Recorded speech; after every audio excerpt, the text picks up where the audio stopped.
Έχουμε στο τηλέφωνο έναν από τους συντελεστές και έναν πολύ σπουδαίο μουσικό, και τον Δημήτρη Γασπαράτο. Θα μπορεί να μας πει περισσότερες λεπτομέρειες για την παράσταση.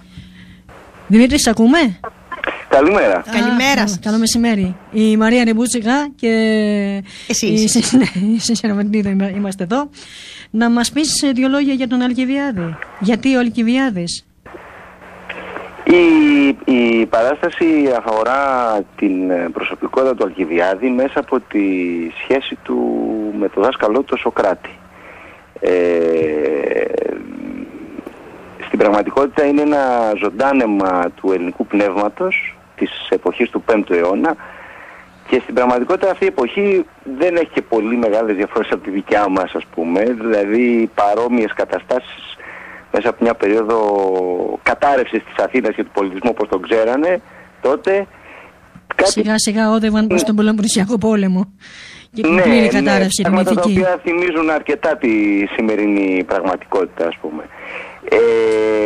Η παράσταση είναι μια προσπάθεια να δείξει με μεγάλη και ξεκάθαρη παραστατικότητα τη σχέση που υπάρχει ανάμεσα στα αρχαία μυστήρια και στην ελληνική φιλοσοφία. Τα καβύρια, τα μυστήρια του Πανός, τα ελευσίνια μυστήρια, και μέσα από την σχέση του Αλκιβιάδη με την κοινωνία και με το δάσκαλό του, το Σοκράτη. Ήταν ένας αμφιλεγόμενος μαθητής ενός σπουδαίου δασκάλου. Και ένας πολύ παρεξηγήσιμος. Παρεξηγημένος, ναι. Παρεξηγημένος ο Αλκιβιάδης. Τα μισά ξέρουμε. Είναι μια δηλαδή αμφιλεγόμενη προσωπικότητα, η αλήθεια είναι. Παρότι υπάρχει μια αντίφαση. Πώς είναι δυνατόν, παραδείγματος χάρη, ο ίδιος ο Αλκιβιάδης σαν προσωπικότητα και σαν στρατηγός να είναι ο αγαπημένος και ο πιο εκλεκτός μαθητής του Σοκράτη και να έχει σήμερα θεωρείται εντελώς κατηγορούμενος για πάρα πολλά πράγματα. Ναι.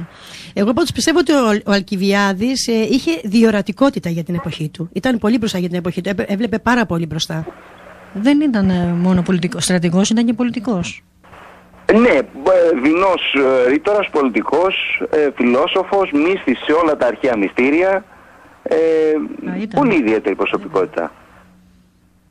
Οπότε περιμένουμε την παράσταση με πολύ μεγάλο ενδιαφέρον. Είναι πολύ σημαντικό ότι είναι δωρεάν, να μπορέσουν κόσμος που... Ναι, είναι ελεύθερη είσοδος και είναι μια μεγαλειώδης παράσταση. Έχει πολύ πλούσιο θέαμα. Είναι 30 ηθοποιοί που συμμετέχουν. Έχει πάρα πολύ εντυπωσιακά κουστούμια. Έχει ζωντανή μουσική. Έχει πλούσιους χορούς.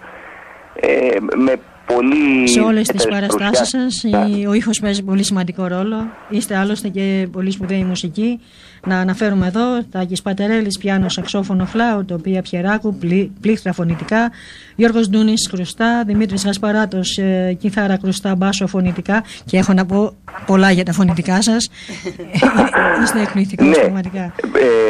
Στην πραγματικότητα οι ρόλοι είναι πολύ, εναλλάσσονται μέσα στη ρόδα, και σε αυτό οφείλουμε να πούμε ότι πολύ μεγάλο ρόλο παίζει η σκηνοθεσία και η διδασκαλία της κυρίας Περετζή, που είναι επικεφαλής όλης της ομάδας, η κυρία Μαρία Περετζή. Κάντε τη σκηνοθεσία.